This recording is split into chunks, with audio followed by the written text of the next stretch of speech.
අද අපි මේ සමුවෙන් ඇවිල්ලා ඉන්න පුද්ගලයා ඇත්තම පාපන්දු වලට මෙහු අලුත් පුද්ගලෙක් නෙමෙයි. මොගේ නම කිව්ව පරිදි සියලු දෙනාම පාපන්දු ලෝලීන් ක්‍රීඩකයන් පුහුණුකා සියලු දෙනාම දන්නා පුද්ගලෙක් වෙන කවුරුවත් නෙමෙයි.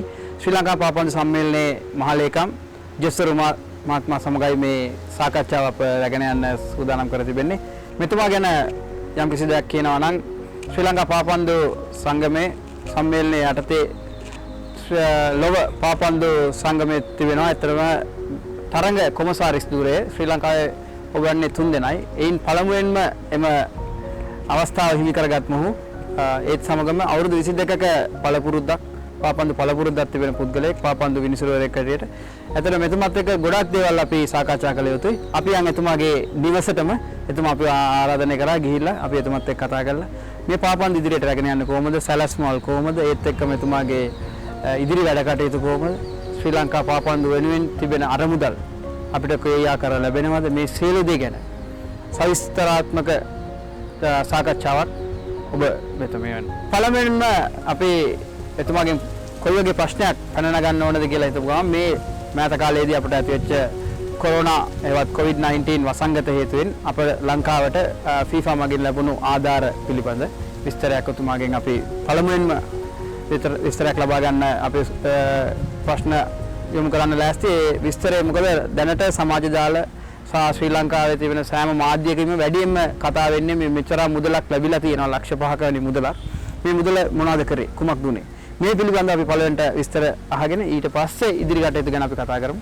එහෙනම් අපි එතුමා ඇතුළට ගිහලා හම්බෙමු. ලෝක වැඩි ප්‍රේක්ෂක සංඛ්‍යාවක් සිටින ක්‍රීඩාව, ලෝක පෝෂකාගේම ක්‍රීඩාව. නමුත් ලංකාවට අපි ඒ ගත්තාම දුප්පතාගේ ක්‍රීඩාව. අපි saying එකක් තියෙන ඉංග්‍රීසි වලින් කතාවක් තියෙනවා poor man's game කියලා, football, but it only stays for Sri Lanka. ලංකාවට විතරයි ඒක දුප්පතා ක්‍රීඩාව වෙලා තියෙන්නේ. ඒයි මේ පිළිබඳ වැඩි විස්තරාත්මකව මේ ෆුට්බෝල් ගැන පළමුවෙන්ම අපි කතා කරන්න ඕනේ මේ අපි ෆුට්බෝල් මැනේජ්මන්ට් ඒ කියන්නේ ඇඩ්මිනිස්ට්‍රේෂන් ගැන කතා කරන්න කලින් පළවෙනිටම අපි හිතාගත්ත මොනවාරි මේ යම්කිසි දෙයක් වෙනස් දෙයක් කතා කරමු. ඒ කියන්නේ අපිට මුදල් සම්බන්ධයෙන් අපිට ආයෝජන අපිට ආධාර පිළිබඳ සාකච්ඡා කරගන්න මේ ඉන්ටර්සෙෂන් එක අපි ඒකට පාවිච්චි කරගන්න. අතින් අද අපි අහුවා මිස්ටර් ජෙස්සර් ඔමා ශ්‍රී ලංකා පාපන්දු සම්මේලනයේ ගරු ප්‍රධාන ලේකම්තුමාගෙන් ඔබ සමග අපිට සාකච්ඡාවක් ලබා දෙන්න පුළුවන්ද කියලා. ඔයතුමා කිලෝමීටර උප්පාමිනන්න මගේ නිවසට කිසි ප්‍රශ්නයක් නැහැ, මම ඔබට ඉන්ටර්වියුවක් දෙන්නම් කියලා. අපි ජෙස්සර් ඔමා මහත්මයා සමග කතා කළාම ලංකාවට මුදල් එන්නේ කොහොමද පාපන්දු සඳහා? පළවෙනිම අපි ඒ ගැන විස්තරාත්මකව දැනගමු. කොහොමද ජෙස්සර් ඔමා මහත්මයා? හොඳයි ගණේෂ්, අයිබෝවන් සියලු දෙනාටම ඔබගේ YouTube channel හරහා අමුවෙම ඉතාමත් භාග්‍යයි, සතුටුයි. ඉතාමත් වැදගත් ප්‍රශ්නයක් තමයි ඔබ යොමු කරේ. බොහෝ පිරිසක් අතරේ සැරිසරන මේ ප්‍රශ්නයක් තමයි ඔබතුමා ඇහුවේ. මම හිතන්නේ මේ විවෘතභාවයෙන් ඉතාම අපි ට්‍රාන්ස්පරන්සි කියලා කියනවා. විවෘතභාවයෙන් සියලු දෙනාම දැනගත යුතුයි. කිසිම දෙයක් හංගන්න බෑන්න මට හෝ මගේ සභාපතිතුමාට හෝ මගේ විධායක කමිටුවේ සමාජිකයන්ට අපි පරිපාලනයට කිසිම උවමනාවක් නැහැ. පාපන්දු සම්මේලනයේ මුදල් ගැන යම් කිසි දෙයක් වහන්න හෝ හංගන්න කිසි දෙයක් නැහැ. සියලු දෙනා විවෘතයි. අපි ඊටම අවංකව විනිවිදභාවයෙන් තමයි සේවය කරන්නේ. මම එතකොට ඒක ප්‍රශ්න වලින් අහන්න. එතකොට ඔබතුමාට ඒක පැහැදිලි කරගන්න ලේසියි. එතකොට මේ පළවෙනිටම අපි දැන් පළවෙනිටම මේ recent past ඒ කියන්නේ ළඟ ඉතිහාසයේ අපිට මේ මාධ්‍ය ජාලස්සේ සහ හැම මාධ්‍යකින්ම අපිට පැවසු මේ COVID-19 සඳහා මුදල් ශ්‍රී ලංකා පාපන්දු සම්මේලනයට ලක්ෂ 5ක වැනි US ඩොලර්ස් ඒ කියන්නේ ලංකාවේ සැලෙනින් කෝටි 9ක් කියලා අපි කියමු.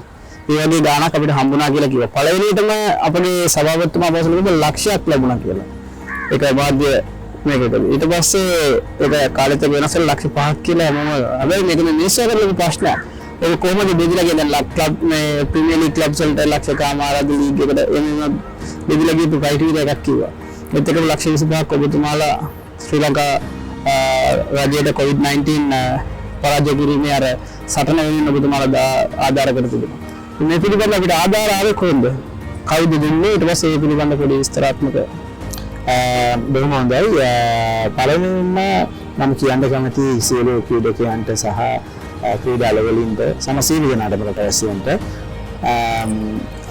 ලංකාවේ කොවිඩ් වසංගතය පටන් ගත්තාම අපි ලෝක පාපන්දු සම්මේලනයට ඉල්ලීමක් කරා අපේ රට තියෙන මේ සෞඛ්‍ය තත්ත්වය උඩ අපේ රට තියෙන ආර්ථික තත්ත්වය උඩ යම් කිසි පීඩාවට පත් වෙලා තියෙන ක්‍රීඩකයන් සඳහා ක්‍රීඩා සංගම් සඳහා සියලුම කොටස්කරුවන් සඳහා යම් කිසි ආධාරයක් සංකීර්ණ උපහාරයක් මේ වෙලාවේ කරන්න ඕනේ කියලා අපි හිතුවා. ඒ අනුව අපි ලෝක පාපන් සම්මේලනයට ආයාචනා කරා රික්වෙස්ට් එකක් කරා යම් කිසි මුදලක් අපිට උපහාරයක් විදිහට දෙන්න කියලා.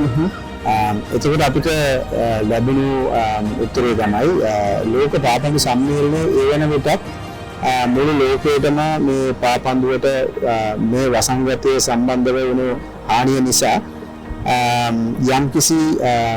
යම්කිසි අරමුදලක් එහෙම නැත්නම් යම්කිසි මුදල් උපහාරයක් කරන්න සූදානමින් පවතින බව. ඒ සඳහා රටවල් 211 සඳහාම සමාජික රටවල් 211 සඳහාම යම්කිසි රිසර්ච් එකක් ක්වෙස්චන් එකක් යම්කිසි අධ්‍යයනයක් කරන්න ඒගොල්ලෝ සරසම් කරලා අධ්‍යයනයක් කරා. ඇත්තටම ප්‍රශ්න රාශියක් කියලා තිබ්බා. ඒගොල්ලෝ ඉවරයක් කළ බැලුවා කොතරම් දුරට මේ කොවිඩ් සඳහා පාපන්දුවට හානියක් වෙලා තියෙනවද එක එක රටවල හැටියට.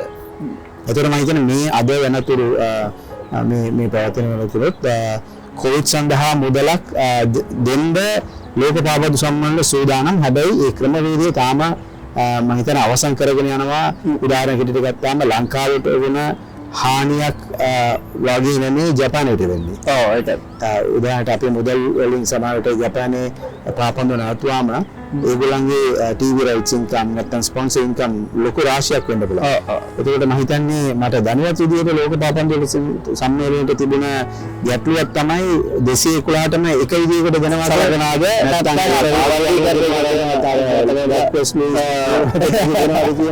ප්‍රශ්න තමයි තිබුණේ. ඒක මම හිතන්නේ ඊයේ පෙරේදා මේ යම්කිසි තීරණයකට ඇවිත් තියෙන මුල වශයෙන් ඒගොල්ලෝ දන්නේ දෙයි. හැබැයි ලංකාවට උනේ සුවිශේෂ අවස්ථාවක්. අපිට ඇත්තටම අපේ හැම අවුරුද්දම ලෝක පාපන්දු සම්මේලනයේ අපිට ලැබෙනවා අපේ පරිපාලනය සඳහා මුදල් කියලා. පරිණඩි ගෙවන්න කොඩිය ලැබෙනවා $5,00,000ක්. වසරකට අපිට $5,00,000ක් පරිපාලනය සඳහා අපේ ඔපරේෂන් සඳහා ඒගොල්ලන් ලැබෙනවා. ඒකෙන් තමයි පරිණඩි ගෙවන්න ඕනේ, ලයිට් බිල්, සිටු බිල්, ක්‍රීඩාංගණය නඩත්තු කිරීම $5,00,000කට අමතරව අපිට තව කරුණු 10ක් ඒගොල්ලෝ ඉදිරිපත් කරලා තියෙනවා. ඒ අංශවලට හැම අංශයකටම $50,000 ගානේ. $150,000 ගානේ. අපේ උදාහරණයක් ඇටියට ඒ කොහොමත් අපිට $5,00,000ක් හම්බ නැත්නම් අපිට පරිණාමය ගිරන්න බෑ. $5,00,000 කොහොමත් ලැබෙනවා. අපිට $5,00,000ක් ලැබෙනවා. කොහොමත් හම්බෙනවා. ඒක අමතරව අපි ජාතික කණ්ඩායම සඳහා ජාතික තරංගාවල් 4ක් අනිවාර්යයෙන්ම අපි සෙල්ලම් කරන්න ඕන අවුරුද්දට. ඒක ෆෝ ඉන්ටර්නැෂනල් ෆ්‍රෙන්ඩ්ලි මැචස්. නැත්නම් ඔෆිෂියල් මැචස්. ඒකට $50,000ක් වෙනවා. අතරම එක මැච් ටිකක් ගහන්න ඇති 50 නැති. හරි ඒවල යම්කිසි ක්‍රයිටීරියාවක් තියලා ඒගොල්ලෝ දෙන්නේ. ඒ වගේම කාන්තාවට. ඒ වගේ කරුණු 10ක් ඒගොල්ලෝ සකස් කරගෙන ඒ 10 සඳහා $50,000ක් ඒගොල්ලෝ ප්‍රීමියම් කරනවා. එතකොට එතන $5,00,000ක් ඔව් තව කරුණු 10ම සම්පූර්ණ කරොත් අපිට $5,00,000යි තව $5,00,000ක්. ඒක එහෙම තමයි කියන්නේ. අපි කරුණු 10න් අපි කීයක්ද අපි සම්පූර්ණ කරන්නේ? අපිට අපි තාම රෑන්කින් වලින් පල්ලෙහා තියෙන රටක්, අපි පුංචි රටක්. අපිට තාම ඇත්තටම කරුණු 6ක් තමයි අපිට ඒ කියන්නේ $3,00,000ක් තමයි ඒ 10න් අපිට හම්බ කරන්න පුළුවන්. මොකද තව $2,00,000ක් ඒ කරුණු 4ක් සඳහා අපිට දැනට කරන්න ටිකක් අමාරු දෙයක්. මොකද ඒ කරුණු 4 තමයි කාන්තා පාපන්දු සම්බන්ධව. ඒකවල කාන්තා පාපන්දු මාස 6ක ටීම් 10ක ලීග් එක පවත්වාගෙන යන්න ඕනේ. ඒකට $50,000ක් අපිට හම්බ වෙනවා. හැබැයි හරියට තක්ෂේර කරලා හරියට ගණන් හදලා බලුවාම 50 මදි. අපිට $1 ලක්ෂයකමාරක් විතර වලින් පවත්වා ගන්න. ඒකට මේ වෙලාවේ ඒකට බෙදාගන්න අනිත් ඔබතුමා කියන දේ වල අපිට අනුග්‍රහයකින් නැති හින්දා තමයි අපි සාමාන්‍ය කියන ඉකොනොමි ස්කේල් කියලා මේක. ඒකට මේ වෙලාවේ අපිට ඒකට යන්න ඒ කියන්නේ $50000ක් ගන්න $1,00,000කමාරක් වියදම් කළ අමාරුයි. මොකද අපේ දැනට තියෙන ප්‍රයොරිටි අනුව නැත්තම් මූලිකත්වය අනුව අපි පිරිමි කණ්ඩායම ගොඩනැගීමේ මේ ව්‍යායාමයක තමයි අපි ඉන්නේ. අනිවාර්යයෙන් ඒ වගේම ඊළඟ ටීම් එක ආගෙන ඒක තමයි අපි ඉන්නේ. ඒකට අපේ ගොඩක් ආයෝජන ටික යන්න වෙනවා එහෙ. කෙටියෙන් කියවම එතකොට අපිට තිබුණ මේ අපිට ඔපරේෂන්ස් වලට ආපු මුදල් අපිට ඇවිල්ලා තිබුණා $5,00,000ක්. ඒකට තව $3,00,000ක් හම්බෙලා තිබුණ වෙලාවේ ලෝක පාපන සම්මේලනයේ තීරණයක් ගත්තා මේ කොවිඩ් සඳහා වූ ඒගොල්ලෝ මම හිතන්නේ පත්තරවල නැත්නම් වෙබ් වල ඒගොල්ලෝ දීලා තියෙන immediate Covid immediate fund relief කියලා ආවේ. ඒක මම හිතන්නේ විවිධ අර්ධන අර්ථකථන කරගෙන තමයි මම හිතන්නේ ක්‍රීඩා ප්‍රේක්ෂකයන්ට එළියට ගියේ. ඒක අදහස් වුණේ මාර්තු මාසේ හරි ඒප්‍රිල් මාසේ හරි අපිට මේ මුදල් හම්බෙන්නේ ජනවාරි මාසේ එකයි ජූලි මාසේ එකයි. එතකොට මාර්තු අප්‍රේල් යනකොට FIFA කියලා තිබුණේ ඉමීඩියට් රිලීෆ් කියලා තිබුණේ අර ජූලයි මාසේ හම්බෙන්නේ $1,03,000 දෙන ඉමීඩියට් දෙන එක තමයි ඉමීඩියට් රිලීෆ් කියලා වෙන්නේ. ඒතර ඒක මම කියන්නේ ඔක්කොම ගත්තාම මට මතකයේ $1,54,000,000ක් වගේ මුදලක් තමයි මම කියන්නේ ඔක්කොම සංගම් වලට ඉදිරිය ගිහිල්ලා තිබ්බේ. ඒක තමයි ඉමීඩියට් වෙන්නේ. කොවිඩ් එකට කියලා වෙනම මේකක් දුන්නේ නැහැ. ඒ වගේම අපිට $2,00,000ක් අප කපහරලා තිබ්බනේ කාන්තාවට ලෝක පාපන සම්මේලනයේ සෑම සමාජික රටවල් වලට කිව්වා මේ අවුරුද්දේ අපි අර කපපු ටික කපන්නේ නැහැ දෙනවා. මොකද ඒගොල්ලන්ට කාන්තා කරන්න බෑ මේ තත්ත්වය උඩ. ඒ හින්දා ඒක අපි දෙනවා කියලා. එතකොට මේ $2,00,000 අපිට වැඩිපුර හම්බුණා කියලා හම්බෙන්න තියෙන මම හිතන්නේ මේ දවස්කේ ඒක එන්න ඕනේ. එතකොට අපි යෝජනා කරා මම සභාපතිතුමා ඇතුළු කට්ටිය ඔක්කොම යෝජනා කරා ඒ $2,00,000කින් අපි ඉල්ලමු යම්කිසි මොකද මිනිස්සු බඩගින්නේ ඉන්නවා අරසාවල් නැතුව කියා ක්‍රීඩකයෙකුට සමහර ක්‍රීඩක සෙල්ලම් කරාම තමයි පඩියන්නේ මිනිස්සු කරේ සේගියාම තමයි කියන්නේ ඒ වගේ ජීවන රටාවක් තියෙන වෙලාවක තමයි වසංගතය ආවේ. ඒකට අපි අතරම ආයෝජනයක් කරා රික්වෙස්ට් එකක් කරා FIFA එකට කිව්වා මේම තත්ත්වෙ මෙහෙමයි රටේ තත්ත්වෙ මෙහෙමයි ආර්ථික තත්ත්වෙ මෙහෙමයි අපේ ඩොලර් එක මෙහෙමයි ඒ කොහොම සඳහන් කරලා ලොකු කරුණු කීපයක් ඉදිරිපත් කරලා ඒගොල්ලෝ ඉල්ලීමක් කරා අපි මේ තියෙන සල්ලි වලින් කොටසක් අපි පාවිච්චි කරන්න මේ අපේ පාපන් වෙන කොටස් කරමු. ඒකේ ඒගොල්ලෝ ඉල්ලා සිටි අපිට යම්කිසි ක්‍රමවේදයක් දෙන්න කියලා. ඒකට අපි ක්‍රමවේදයක් දුන්නා. කොහොමද මේ ටික වේදන් ඒක ඉතාම විවෘතතාවය අපි කරේ. මොකද ගත්තොත් අපිට අපි පාපන් සම්මේලනයේ යට තියෙන ලීග් 70ක් විතර. ඒකෙන් ලීග් 64ක් විතර තමයි ක්‍රියාත්මක වෙන්නේ. ඒකට අපි කිව්වා ලීග් 64ට අපි මුදලක් වෙන් කරලා දෙමු. ඒකට ඒ ලීග් ටික ඒගොල්ලන්ගේ පළවෙනි ක්ලබ් එකේ ඉන්න ක්‍රීඩකයන්ට වියලි ආහාර මල්ලක් දෙන්න පුළුවන් විදිහට. අපි සල්ලි දෙන්න උඩ FIFA එකේ අපිට දෙන මුදල් වලින් කෑෂ් ට්‍රාන්සැක්ෂන් මුදල් භාවිතා කිරීම තහනම්. ඒකට ඔබතුමාට මම කෑෂ් දෙන්න බෑ. අර යම්කිසි මොනවාරි ප්‍රොජෙක්ට් එකට මේකක් තියෙනවා ප්‍රොජෙක්ට් එකට ගෙවන්න පුළුවන් බඩු බාණ්ඩ ගන්න දෙන්න පුළුවන් ඔය කෑෂ් ට්‍රාන්සැක්ෂන් ඒගොල්ලෝ විනිවිද බව තියෙන ක්‍රමවේදයක් කොවිඩ් එකට විතර නෙමෙයි සෑම එකේ. එතකොට අපි ලීග් 64කට අපි මුදලක් දෙමු කියලා යෝජනා කරා. ඒ කීයක් වගේ ලීග් එකට පළවෙනිවෙන්ම අපි උතරම ටාගට් කරේ පළවෙනි යෝජනා කරේ $1,00,000ක් වගේ ගාණක් අපි හැමෝටම බෙදලා දෙමු කියලා.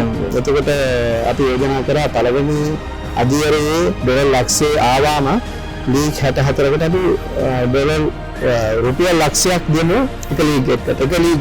එතකොට දල වශයෙන් රුපියල් 1000කට වියලි මල්ලක් හදාගන්න පුළුවන්. හාල් කිලෝ 5යි කිලෝ 2යි සමන්ටින් ඒ වගේ අපි වියලි මල් හැදුවා.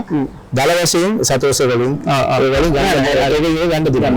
ඒකට අපි ඒගොල්ලන්ට ක්‍රමවේදයක් දුන්නා මේ 100ක් වියලි මල්ල 100ක් හදලා ඒගොල්ලන්ගේ පළවෙනි ක්ලබ් එකේ අත්‍යවශ්‍ය මේ කියන්නේ පීඩාවට වැඩිම පීඩාවට පත් වෙන 100 දෙනෙකුට දෙන්න කියලා.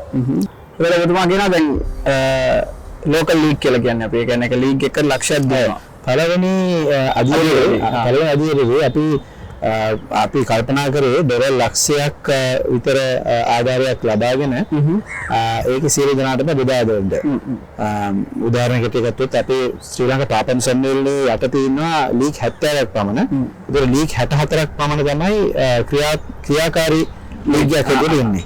ඒතර අපි යෝජනා කරා ලීග් 64 රුපියල් ලක්ෂයක් ගානේ ප්‍රදානයක් දීලා ඒ ලීග් වලට අපි කියලා තිබ්බා ඒ කියන්නේ සාමාන්‍යයෙන් වියලි ආහාර මල්ල බලන්නේ මේ කොවිඩ් කාලේ.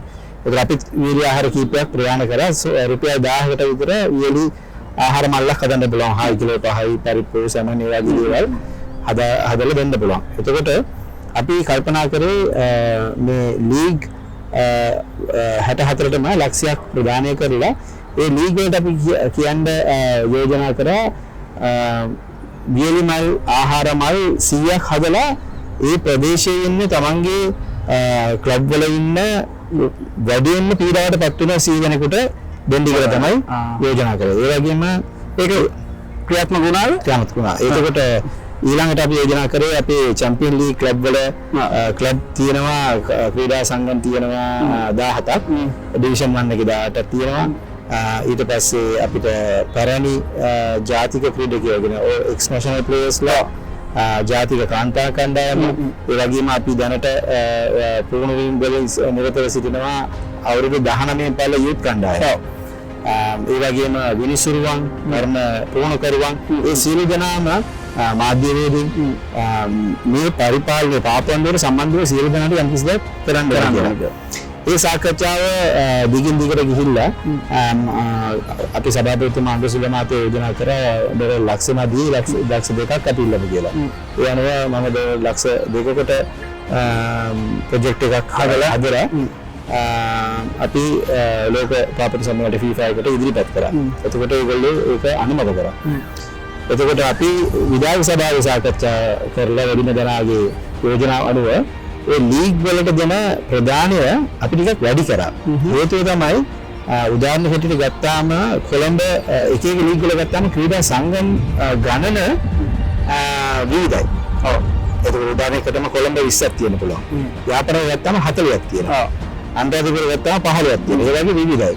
එතකොට අපි කල්පනා කරේ යම්කිසි හැම එකනටම 10 තියෙන ලීග් එකට ලක්ෂයක් දීලා හතේ තියෙන දුන්නාම ඒ බෙදෙන ගාන සම දරව යන්නේ නැහැ. ඒ නිසා අපි කල්පනා කරා අපි විසින් පවත්වපු FA Cup තරඟාවලියේ තිබුණ අන්තිම වරට. ඒක තමයි නැෂනල් ටූර්නමන්ට් එක. ඒ කියන්නේ හැමෝම පාටිසිපේට් කරන්න පුළුවන් ටූර්නමන්ට් එක. ඒතර ඒකට සහභාගී වුණ කණ්ඩායම් අනුව හැම ලීග් එකකට අපි ස්ලැබ් බේසිස් දෙන්න කියලා. එතකොට 10කට 10 වෙනකන් සෙල්ලම් 5කට අඩිය සෙල්ලම් කරලා තිබුණා නම් අපි මොනවද තිබුණා රුපියල් 50000ක් විතර මුදලක් දෙන්න තීරණය කරා. ක්ලබ් 10ක් සෙල්ලම් කරලා තිබ්බා නම් මැචස් ඒ කියන්නේ ක්ලබ්ස් ඒ කියන්නේ FA Cup එකට කොළඹ ලීග් එකෙන් ක්ලබ් 10 සෙල්ලම් කරලා දෙනවා. ඒ කොළඹ ලීග් එකට දෙනවා අපි රුපියල් ලක්ෂයක්. ඒ ලක්ෂය ඒගොල්ලෝ බෙදලා දෙන්න ඕනේ බීල්මාහාර ක්ලබ් ඔක්කොමට සමව. ඒ වගේ ලක්ෂයයි දෙකයි උපරිම 3යි. ඒ කියන්නේ 20න් උඩ ක්ලබ් 20න් උඩ සහභාගී වුණ ලීග් වලට කණ්ඩායම් FA තරගාවලිය උඩ කට්ටියට ලක්ෂ 3 වෙනකන් අපි දුන්නා. එතකොට එහෙම තමයි අපි ස්ලැබ් එක හැදුවේ. එතකොට ඒක හොඳට ගියා. කියන්නේ අපි දුන්නා ලංකාවේ සියලු ලීග් වල 64ටම ඒගොල්ලෝ එකෙන් ඉහළ ආහාර මල්ල හදලා ඊටමත් හොඳ විදියට විදියට ඒක ලැබුණා. ඒ රුපියල් 1000කට හම්බුණාද මල්ලක් හම්බුණාද කියන මේ එතන තිබුණ මේ ආකල්පය පාපන්දු සම්මේලනයේ මව සංගමයේ විසින් මේ වගේ වෙලාවට අපි ගැන බැලුවාගෙන හැඟීමක් තමයි උතර අපි ඉදිරිපත් නැත්නම් අපි සතියකට කණ්ඩ දීලා මේක වැස්පත් අපි කරනවා. ඒත් පාපන් සම්මේලනයේ පරිපාලනයේ හැටියට අපිට දෙන්න පුළුවන් උපහාරයක් එකතු කරා. ඒ වගේම අපි පරණ ක්‍රීඩකයන්ට රුපියල් 5000ක දීමනාවක් දුන්නා. ඒක කට්ටියක් කිව්වා මදි කියලා කට්ටියක් විවේචන ආවා. ඒකත් අපි අතරම පළවෙනි අදිරි වෙන දුන්නේ. දෙවෙනි අදිරියේ අපි ඊයේ තිබුණ විධායක සභාවේ අපි අනුමත කරලා තව පන්දායි කියන්නේ දෙවෙනි අවස්ථාවේ පරිමේ ක්‍රීඩකයන් තව පන්දායකට රුපියල් 10000ක් වෙනකම් ඒගොල්ලන්ට මුදල් උපහාරය ඒගොල්ලෝ ගිණුම් වලට අපි ගිණුම් කරන්න. මේකෙන් මම අපි පරිපාලන හැටියට අපි කියන්න හදන්නේ මේ පරිමේ ජාතික ක්‍රීඩකයන්ට මේ දුන්න රුපියල් 10000 කෙසේ වෙතත් ඒගොල්ලෝ හිතන්න නරකයි ඒගොල්ලෝ වටිනාමක් කියලා. අපි ඒගොල්ලන්ට තියෙන ගෞරවයක් පිළිහැපිලා තමයි පාතන්දු මව් සංගමයෙන් අපිට පුළුවන් විදියට අපි ඒගොල්ලන්ට උපහාර කියන්නත් බෑ. ඒගොල්ලන්ට රෙස්පෙක්ට් එක දෙන්න තමයි ඒක දුන්නේ කියලා තමයි. ඒක සමාජයට හොඳ ගස්සාව වෙන්න පුළුවන්, සමාජයට ගස්සාව නැති වෙන්න පුළුවන්. ඒක ජාතිය කණ්ඩායම නියෝජනය කරපු ඔබ සියලු දෙනාම වීරයෝ ඒක අපි ඔබලාව අගය කරන්න තම දුන්න මුදලක් තමයි ඒ විදිහට පරණ විනිසුරුවන්ට දුන්නා. දැන් ඉන්න විනිසුරු 60 දෙනෙකුට දුන්නා. විනිසුරු ලංකාවේ යට ඉන්න විනිසුරු සංගමයක් තියෙනවා අපේ ලීග් එකක් ඇටියට අපි ලක්ෂ 2ක් දීලා ඒක හැමෝටම දෙන්න කියලා. එතකොට දුන්නා. ඇත්තටම ඔබ පළවෙනි ආපු ප්‍රශ්නයට උත්තරේ ජනතාවට කියන්න ඕනේ ශ්‍රී ලංකා පාපන්දු සමයට කොයි වෙලාවෙවත් ඩොලර් ලක්ෂ 5ක් කොවිඩ් ආධාරයක් ලැබුණේ නැහැ.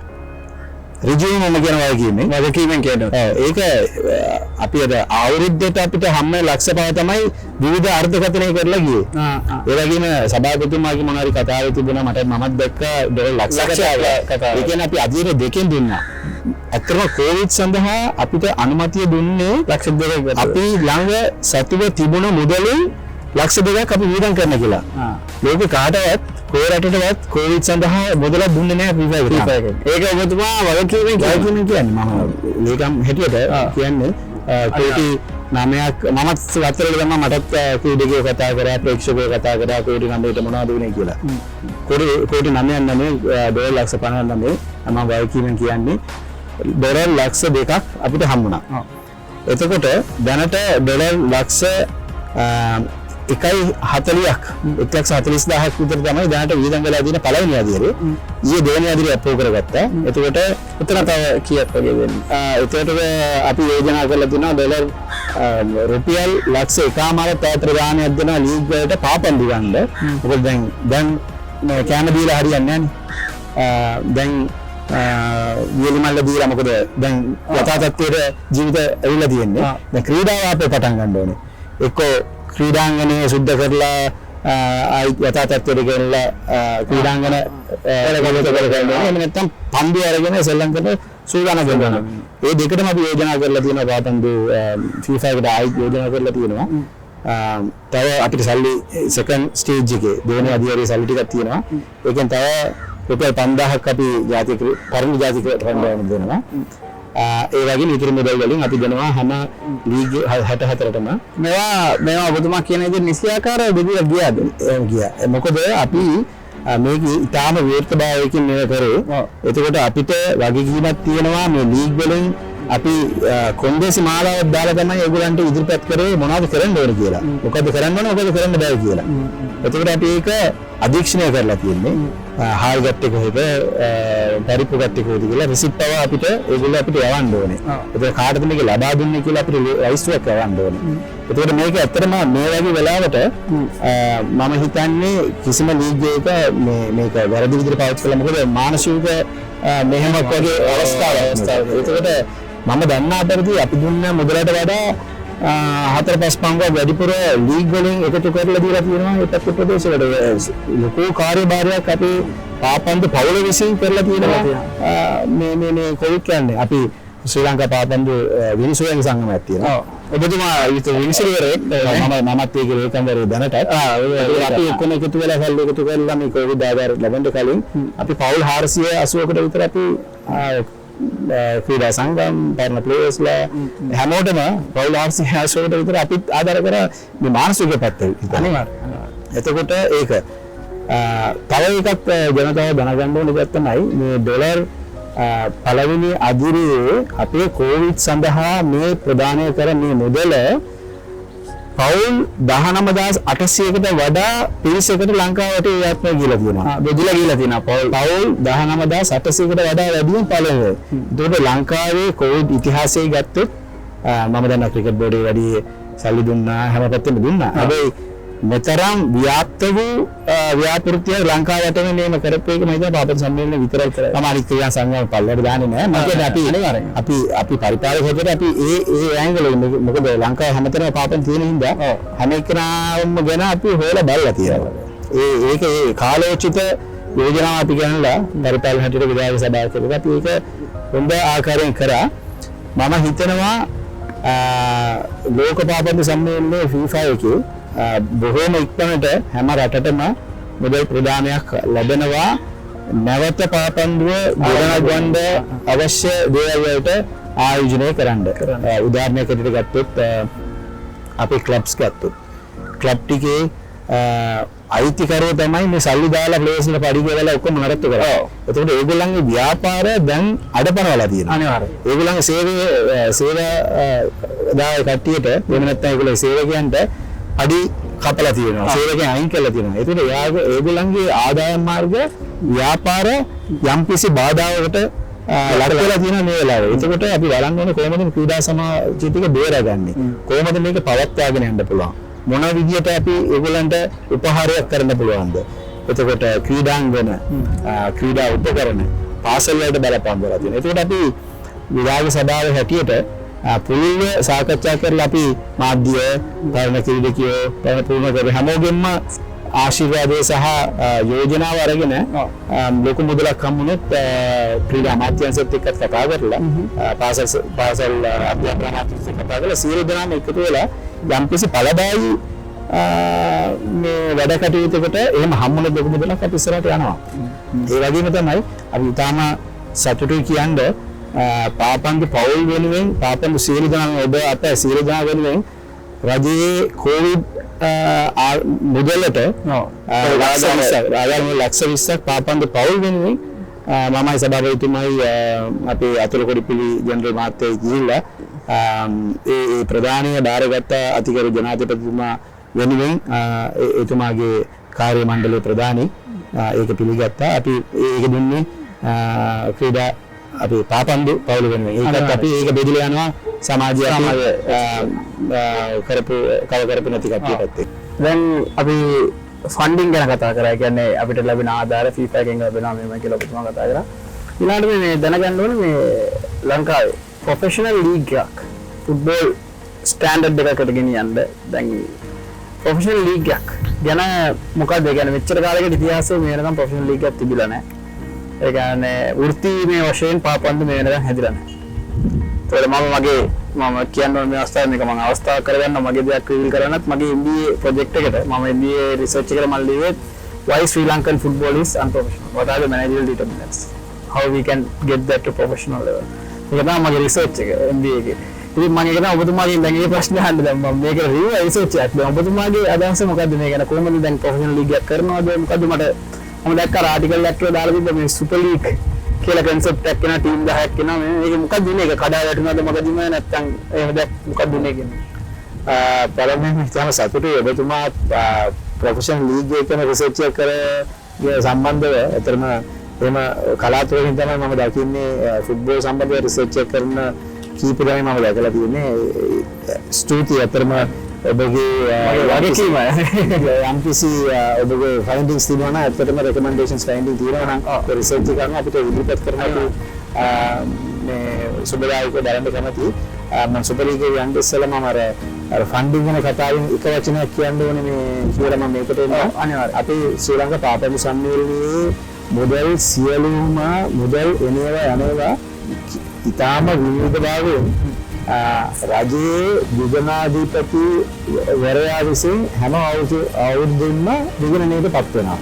ඒක අපි ඊට පස්සේ කොටස් දෙකකට තුන් කරලා සමාජිකව වෙනවා. ඒ නිසා අපි මුදල් පැත්තෙන් ඉතාම විවිධයි ඒක රජයෙන්ම විගණනය කරනවා කියන එක ඒකට අපිට මට මුදල් ගැන කියන්න ඕන. මුදල් පරිපාලන වෙන කමිටුවක් තියෙනවා. අපි බාණ්ඩාකාරී කෙනෙක් ඉන්නවා සභාපතිතුමනි ඔක්කොම ඒක නිසියාකාරව කරගෙන යනවා. ඒ ගැන අපේ වකවානුව මම කියන්නේ ඉතාලම හොඳට කරගෙන යනවා. ඒ ගැන කිසි ගැටලුවක් ඉදිරි පසු වකවානුව ගැන ඔබතුමා මට කතා කරන්න අයිතියක් නැහැ. ඒක මම දන්නේ මොකද දුන්නේ කියලා.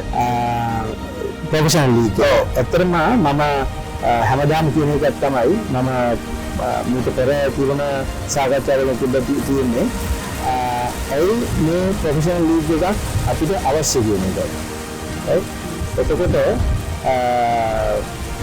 මම දිගින් දිගටම පුනා කියන කතාවක් තමයි පාපන්දුවේ කොටස් 3ක් අපි දිනනවා. ඒ යටිමට්ටමේ තියෙන කොටස් තමයි අපි කියනවා රීක්‍රියේෂනල් ෆුට්බෝල් නැත්නම් සෝෂල් ෆුට්බෝල් කියලා. ඒක තමයි අපි ලීග් වල සෙල්ලම් කරන්නේ, සවන සයිඩ් සෙල්ලම් කරන්නේ, ස්කූල් සිස්ටම් එක සෙල්ලම් කරන්නේ, ඇකඩමි සෙල්ලම් ඒකම සෝෂල් ෆුට්බෝල් වල කියනවා. ඒකට උඩින් තියෙනවා ඇමචර් ෆුට්බෝල් කියන කොටසක්. ඒකෙන් ඒ කියන්නේ සෝෂල් ෆුට්බෝල් එකෙන් ඔබ්බර ගිහිල්ලා යම්කිසි සංවිධානාත්මකව කරන ෆුට්බෝල් එක තමයි ආධුනික පාපන්දුව ඇමචර් ෆුට්බෝල්. ඒතර තමයි අපේ චැම්පියන් ලීග්, ඩිවිෂන් 1, FA කප් ගොඩාක් ඒ ටූර්නමන්ට්ස් තියෙන්නේ ඒකේ. එතන උඩ තියෙනවා දානිෂ් ප්‍රොෆෙෂනල් ෆුට්බෝල් නැත්නම් එලිට් ෆුට්බෝල්. පාපන්දුව සම්මේලනයේ මම හිතන 1939න් පස්සේ අවුරුදු 70 ගානක ඉතිහාසයේ පුරාම ගත්තාම ශ්‍රී ලංකා පාපන්දුවේ කවදාවත් අර උඩ කොටස ප්‍රොෆෙෂනල් ෆුට්බෝල් නැත්නම් එලිට් ෆුට්බෝල් කියන කොටස තාම තිබුණේ නැහැ. අද වෙනකොට නැහැ. ඔය තමයි ඒක පිළිගන්නවා. ඒක මුළු සමාජෙම මුළු ඒකම දන්න දෙයක්. ඒ කියන්නේ ලංකාවේ තාම ක්ලබ්ස් වල ගහනවා සල්ලි හම්බ වෙනවා එහෙම කිව්වට ඒක ප්‍රොෆෙෂනල් නෙමෙයි. ඒක ෆුට්බෝල් නෙමෙයි. ඒක තමයි ඇමචර් ෆුට්බෝල්. එතකොට අපි උත්සාහ කරන්නේ ලංකාවේ ඒ එලිට් ෆුට්බෝල් එකට අයිති ඇවිල්ලා ජාතික කණ්ඩායම අපි සීනියර් ජාතික කණ්ඩායම සහ එලිට් ෆුට්බෝල් ලීග් එක කියන ප්‍රොෆෙෂනල් ෆුට්බෝල් ලීග් එක. මේ දෙක අපි තාම නැහැ. මොකද අපේ ශ්‍රී ලංකා ජාතික කණ්ඩායම අපිට දැනට ඉන්නේ ඇමචර් ලෙවල් එකේ. ඔව්. එතකොට අපි ලෝකයේත් එක්ක තරඟ කරන්න ඕනේ නම් රෑන්කින් වලට යන්න ඕනේ නම් නැත්නම් ඉස්සරහට යන්න ඕනේ නම් අපි ප්‍රොෆෙෂනල් ෆුට්බෝල් එක ඇති කරන්න ඕනේ. වෘත්තීය මට්ටමේ මේ පාපන්දුව. එතකොට ඒ සඳහා වූ පළවෙනි අධීරය තමයි මේ සුපර් ලීග් කතාව. මොකද ටීම් 10ක් දකවල ඉන්නවා කියලා එහෙම කතන්දරයක් ගියා. ඊට පස්සේ ඒම මාධ්‍යත් එක්ක කාලේ කොරෝනා වෛරස් එකත් ඇවිල්ලා ඒක මෙහෙමයි. ඇත්තටම ඒක ඊටාම සැලසුම් සහිතව කරන්න ඕන මේ වැඩපිළිවෙලක්. ඒක සමහර කට්ටිය හිතයි ප්‍රොෆෙෂනල් ෆුට්බෝල් කියන්නේ ඇවිල්ලා හොඳට ලස්සනට හැඩගැහෙලා ටීවී එකට ඇවිල්ලා සෙල්ලම් කරලා යන එක කියලා. නෑ මේ කොටස් ගොඩක් තියෙනවා. සුපර් ලීග් කියලා අපි පටන් ගත්තේ සුපර් ලීග් එකේ සංකල්පය තමයි ක්‍රීඩා සමාජ 10ක් හෝම් ඇන්ඩ් අවේ බේසිස් තරඟ 90ක් සුවදාස පිට්ටනියේ විතරයි. සුවදාස පළවෙනි වසරේ දෙවෙනි වසරේ එතකොට හැම සතියන්තයෙන්ම මාස 7ක් වෙන කාලයක් ඒක යනවා. මේක තමයි සංකල්පය ගත්තොත්. එතකොට මේක හදන්න මේක පිටිපස්සේ අපිට වැඩ කොටස් ගොඩාක් කරන්න සිද්ධ වෙලා තියෙනවා. ක්‍රීඩා සංගම් තෝරගන්නේ කෙසේද? එතකොට අපිට තෝරා ගන්න පුළුවන් টপ ලෙවල් එකේ අපි හිටියේ ක්‍රීඩා සංගම් 17යි. චැම්පියන් ලීග් එකේ සෙල්ලම් කරපු.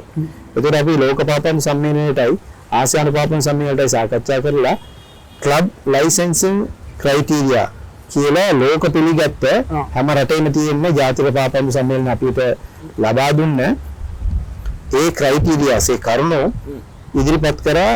ඒ කරුණු සම්පූර්ණ කරලා මේකට ආයුධපත් කරන්න කියලා ඇප්ලයි කරන්න කියලා. ඔව් මොනවාද ඒ කරුණ ඔබතුමාට පැහැදිලි කරන්න? ඒකේ ප්‍රධාන කොටස් 4ක් තියෙනවා. සුපර් ලීග් එකට අදාළ කොටස් 16ක් තියෙනවා. ඒ සුපර් ලීග් ප්‍රධාන කොටස් උදාහරණයක් ගත්තොත් එකක් ඇවිල්ලා ස්පෝර්ටිං ක්‍රයිටීරියා ගත්තොත් එකක් ඇවිල්ලා තරඟ පැත්තෙන් ගත්තාම පුහුණුකරුවාගේ ලයිසන් එක. ඔව් මොන ශ්‍රේණිය දෙන්න ඕනේ? A ද B ද? මේකේ කොහමද වෙන්නේ? ඒ ශ්‍රේණිය පළවෙනි අවුරුද්දට අපි ලිහිල් කරලා දුන්නා B වෙනි. මොකද අපේ ශ්‍රේණියේ ඒ ශ්‍රේණිය කට්ටිය අඩු වෙනවා. දැන් අපිට අතර සාමාන්‍යයෙන් ඒකත් පොඩ්ඩක් අහගන්න මේ වෙලාව. කීයක් ඒ ශ්‍රේණියේ ඇක්ටිව් නෑ. දැන් අරගෙන ගෝල් වලට වෙලා ඉන්න අය තින්නවනේ. මොකද කියන්නේ ඇක්ටිව් මම හිතන්නේ 10කට වගේ ප්‍රමාණයක් තමයි ඇක්ටිව් ඉන්නේ. 15ක් 20කට කිට්ටුවේ වගේ ඒ ලයිසන් තිබුණාට 10ක් සමහර කට්ටිය ගිය කට්ටිය ඉස්ලාම ගත්තේ ඒකට විදියට 10ක් පමණ තමයි මගේ මතකයේ හැටියට ඇක්ටිව්ලි ඉන්නේ. ඒතකොට අපි තව පසුපෙළ කට්ටියක් අපි දැන් ලෑස්ති කරනවා ඒ සඳහා මේ පාඨමාලාව වලට. ඒක දීර්ඝ කාලින එකක්. ඒ වගේ සුපර් ලීග් තරඟ ගත්තාම තරඟ පැත්තේ තියෙනවා මුදල් පැත්තේ තියෙනවා ක්‍රීඩා සංගමය පරිවර්තනය වෙන්න ඕනේ ප්‍රයිවට් එන්ටිටි එකකට. ඒ කියන්නේ වෙනම ආයතනයක හැටියට ස්වයං පෝෂිත ආයතනයක හැටියට එන්න ඕනේ. මේක රෙජිස්ටර් වෙන්න යන ඒ කියන්නේ වා කියන විදිහට company registering as a company සමාගමක් වශයෙන් ලංකාවේ පිළිගත් රෙජිස්ට්‍රේෂන් එකේ තියෙන එක සෙන්ට්‍රල් රෙජිස්ටර් තියෙන්නේ කම්පැනි රෙජිස්ටර් ඒක තමයි අපිට ලේසියෙන්ම පිළිගන්න පුළුවන්. ප්‍රාදේශීය සභාවවල දේවල් තියෙනවා. තිබ්බට ප්‍රොෆෙෂනල් එකට ගන්න ගියාම ඒක ජාතික මට්ටමේ තියෙන එක විතරයි. ඒෙන් අපි යෝජනා කරා ඒක ප්‍රයිවට් ලිමිටඩ් කම්පැනියක් කරන්න නැත්නම් ගැරන්ටිඩ් ලිමිටඩ් කම්පැනියක් කරන්න කියලා. ඒ දෙකේ එකක්. එතකොට මම හිතන්නේ ගොඩක් කටි ප්‍රයිවට් ලිමිටඩ් එකට ගිහලා තියෙනවා. ඒ වගේ ආදී කොන්දේසි මම කතා කරන ටික ඩිජිටල් එකකට ඒ කොන්දේසි ඔක්කොම අපි ඉදිරිපත් කරා මේ ක්ලබ් 17ටම. අපි ආසියානු පාපන්දු සම්මේලනයේ අපිට දීලා තියෙනවා ක්ලබ් ලයිසන්සින් software එකක් නැත්නම් online portal එකක් කම්පියුටර් එකකට. ඒ මේ සියලුම application data documents ඔක්කොම ඉදිරිපත් කරන්න ඕනේ ඒ ක්ලබ් 17 තමයි. අපිට ගෙනල්ලා මම හිය ෆයිල් එක දුන්නා මේක දාලා නැහැ එහෙම නැහැ. ආපු ප්‍රශ්නෙට මොකද අපි ඒගොල්ලන්ට හරිගණකයේ පාස්වර්ඩ් එකක් දීලා තියෙනවා පෝටල් එකට දීලා තියෙනවා. ඒ 17ම දන්නවා. ඒගොල්ලෝ අපි ට්‍රේන් කරලා තියෙනවා. දැන් ඒ කියන්නේ ටීම්ස් 17ක් දෙන්නකට ඉන්නේ නෑ 10 තමයි ආයුධම් කරන්න කියලා කිව්වේ තෝරගන්න 10ක්. ඒ චැම්පියන් 17න් 14ක් 15ක් විතර ආයුධම් කරා. ඒකෙන් අපි ඔක්කොම සෙලෙක්ට් කරා ආසන පාපන් සම්මේලනයයි ඉන්ඩිපෙන්ඩන්ට් බොඩි එකක් තියෙනවා මේක සෙලෙක්ට් කරන්න ෆස්ට් ඉන්සර්ට් බොඩි කියලා. ඒගොල්ලෝ ඉතාලම විවෘතයි. කම්පැනි රෙජිස්ටර් වෙලා තියෙනවාද සර්ටිෆිකේට් එක. ඒ විලයිසන් කෝඩ් තියෙනවා කොන්ට්‍රැක්ට් එක වෙන සර්ටිෆිකේට් එක. ඒ ටීම් එකක් තියෙනවා මේක. මුදල් පැත්තේ ඔඩිට් කරලා තියෙනවාද බැංක් account තියෙනවාද ඒ ඔක්කොම ඒගොල්ලන් විසින්ම දාලා තමයි දාන්න ඕනේ. ඒක තියෙනවා නම් තියෙනවා නැත්නම් නෑ. ග්‍රේ ඒරියා එකක් නෑ. ග්‍රේ ඒරියා එකක්. ඒකට ඒ වගේ අරගෙන ක්ලබ් 10ක් දැනට තෝරගෙන තියෙනවා. ක්ලබ් 10 කියන්න පුළුවන් නාමික. ක්ලබ් 10 කියන්න පුළුවන්. මම ඊයේත් සාකච්ඡා කරා මේ අපි විදායි සභාවේ තෝරගත්ත මේක. මොකද අපි ක්ලබ් 10 ආසන පාපන් සම්මේලනයෙන් ප්‍රෝග්‍රෑම් එක අපිට මාරු කරන්න හැකියාවක් එක ක්ලබ් එකක් මම හිතන්නේ ඒගොල්ලෝ යම් කිසි කාරණයක් සම්පූර්ණ කරන්නේ නැති හින්දා අපීල් එකක් කරලා තියෙනවා. මොකද යම් කිසි කට්ටියකට හම්බුන්නේ නැහැ කියලා අපීල් කරන්නත් අවස්ථාවක් දීලා තියෙනවා. ඒ අපීල් එකෙත් ඒගොල්ලෝ බලන වෙනම කමිටුවක්. මේක හරිද අපීල් එක කියලා. ඒකට බලලත් ඒ අපීල් එක හරි කියන්නේ හින්දා 10 අපි සම්පූර්ණ කරලා තියෙන්නේ. උඩින් ගත්තාම ඩිෆෙන්ඩර්ස් පර්ම ආනි දැන් මේ ඔතන දැන් පුදුම කියපු ගමන් මට අහන්න හිතුණා. දැන් ඔය ෆෝසස් ඇවිල්ලා ෆුට්බෝල් වලට එද්දී ඒක සමාජයක් ක්‍රීඩා සමාජයක් හැටියට අපි අර්ථකථනය කරන්න ගොඩක් අමාරුයි නේද? එලිට් ෆුට්බෝල් එකේ ප්‍රොෆෙෂනල් ෆුට්බෝල් එකේ ෆෝසස් කියලා කොටස් නැහැ. අපි කතා කරන්නේ ක්‍රීඩා සංගම් ව්‍යාපරිචි ස්වයං පෝෂිත ක්‍රීඩා සංගම්. සමාගමක් හැටියට ඒතකොට දැන් මේ ඩිෆෙන්ඩර්ස් කියන්නේ ඒක ඇවිල්ලා සමාගමක් හැටියට රෙජිස්ටර් වෙච්ච ක්‍රීඩා සමාජයක්. සමාජයක්. ඒක මේගොල්ලන්ගේ කවුද මේ ආමියකේ කොටසක් ආමියකින් ආධාර දෙන මේකක් නෙමෙයි. කිසිම දෙයකට අධ්‍යක්ෂ ආමියක සේවාවක් කරන කට්ටිය හිටියට ඒගොල්ලෝ සිවිලියන් හැටියට තමයි කරන්නේ. සාමාන්‍ය පුරවැසියෙකුට යාලා කටයුතු කරා. ඔව්. ඒකට අපි කොන්දේසි දාලා තියෙන යුනිෆෝම් අඳින්න බෑ. සාමාන්‍ය ක්ලබ් එකක් හැසිරෙන්න ඕන විදිය තමයි ඒ තුන්දෙනා මොකද දන්නවද ඔක මම මේ මේල ඔබතුමාත් එක්ක ඩිස්කෂන් එක ආපු හින්දා කියන්නම් ගොඩක් මැචස් වලට ගිහපුවාම අපි එයාලා යුනිෆෝම් දාගෙන ආවිල්ලා මැචස් බලන්න එනවා. මම එගේන්ස්ට් නෑ බට් යුනිෆෝම්ස් දාගෙන ආවිල්ලා මැචස් බලන්න එනවා. මොකද මේක ස්පෝර්ට්ස් සමාජ ක්‍රීඩා සමාජ මේක ඇවිල්ලා ඒ කියන්නේ රජයේ සේවකයන් ක්‍රීඩා කරන මේකක් නෙමෙයි. එතකොට මේ ඒක අනාගතයේ වෙනසක් ඇති කරගන්න යුතුයි. මගේ මේ මතය ඇති කරගන්න යුතුයි. මොකද ලංකාවේ විතරයි මම ඉතින් ක්‍රීඩා මේ ඔය වගේ මේවා සෙල්ලම් කරන්නේ ගොඩක් දුරට. මම දකින්නේ සුබවාදී පැත්තට ගානේෂ්. ආමි නේවි එයාර්ෆෝස් පොලිස් සිවිල්ස් කියලා මම කිව්වේ අපේ ඇමචර් ෆුට්බෝල් එකේ තිබුණාට මම දැන් කතා කරන බත් එක සබ්ජෙක්ට් එක වල එලිට් ෆුට්බෝල් එකේ කොටස් නේ අපි කියන්නේ ක්‍රීඩා සංගම. මම කියන්නේ ඇමචර් ෆුට්බෝල් එකේ ඔය ක්‍රීඩා සංගමක් හැටියටම යනවා නම් අපිට බලමු ඒ කියන්නේ අවගේ අදහසක් මම මේ ඔයගොල්ලෝ මම සුබවායි කියලා කිව්වේ මොකද මේ ප්‍රොසෙස් තුනෙම ආමි නේවි එයාර්ෆෝස් ගත්තාම අපිට ඇත්තටම අපේ ක්‍රීඩකයන්ට රස්සාවක් ලැබෙන වෘත්තියක් මට්ටමට මේ පාපන්දු නිසාම මේ වෙලා තියෙනවනේ.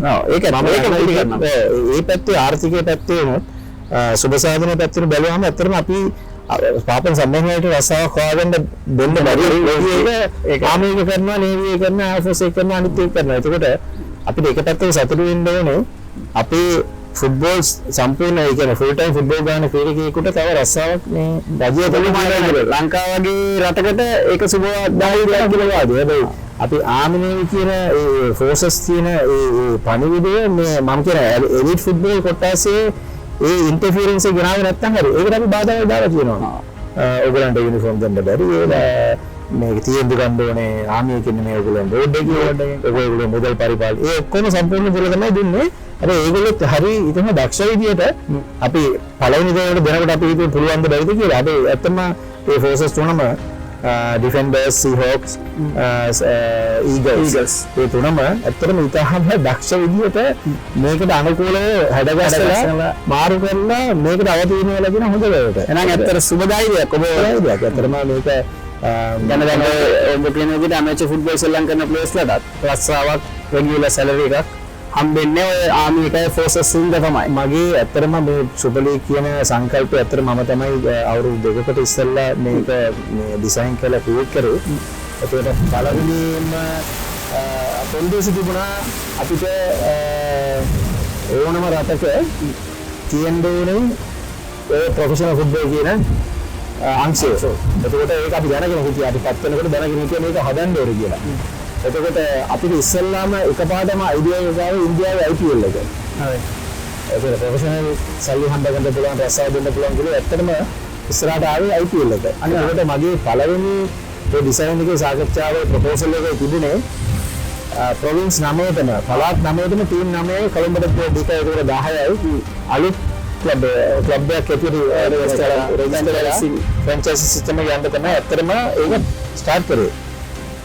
එතකොට අපි අධ්‍යයනය කරලා ඉස්සරහට කතා කරගෙන යනකොට තව පැත්තක් අපිට පේනවා. මොකද මේ පැත්ත අපිට ඇත්තටම පොඩි සැකයක් තිබුණා අපේ තියෙන කණ්ඩායම් 17 නැත්තම් උපරිම කණ්ඩායමට මෙච්චර මුදලක් ආයෝජනය කරන්න පුළුවන්ද?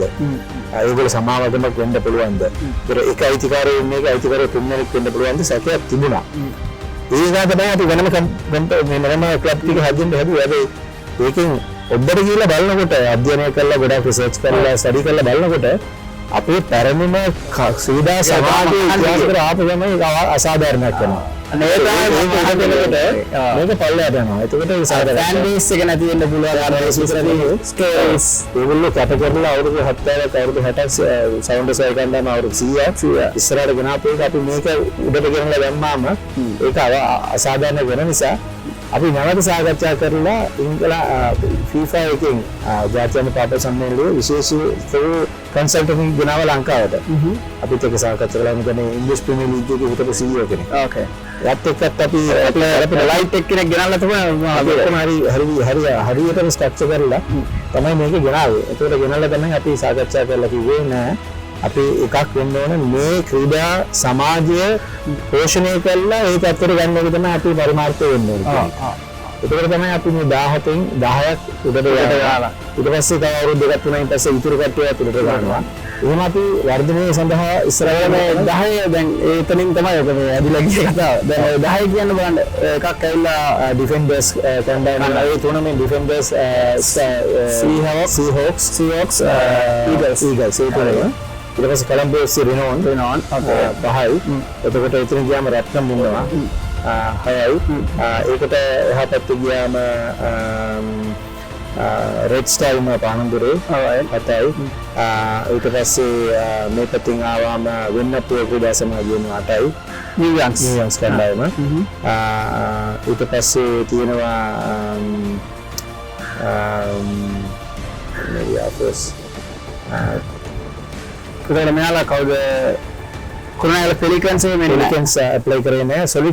සොලිඩ් අන්ඩර්ග්‍රවුන්ඩ් සොලිඩ් ඇවිල්ලා ආයෝජන කරලා ක්වොලිෆයි වෙලා තිබුණා. ඒගොල්ලන්ට මොන හරි මොකද හේතුව නැත්නම් ආයෝජන හේතුව ඉඳන් අපි පෙලිකට යනවා. Up country lions yes up country lions නාවලපිටියේ තව එක ක්‍රීඩා සමාජයකට ඉස්සරහ තියෙනවා. කොයි පැත්තද කියන්නේ කොළඹෙන් අපි කව කරලා තියෙන්නේ මොනවද? කොළඹ රිනෝන් රත්නම් සොන්ඩස් නේ. සොන්ඩස් ඇප්ලයි කරන්නේ. සොන්ඩස් ලොකු පරිවර්තනයකට අපි හදාගෙන යන පරණම ක්ලබ් එක.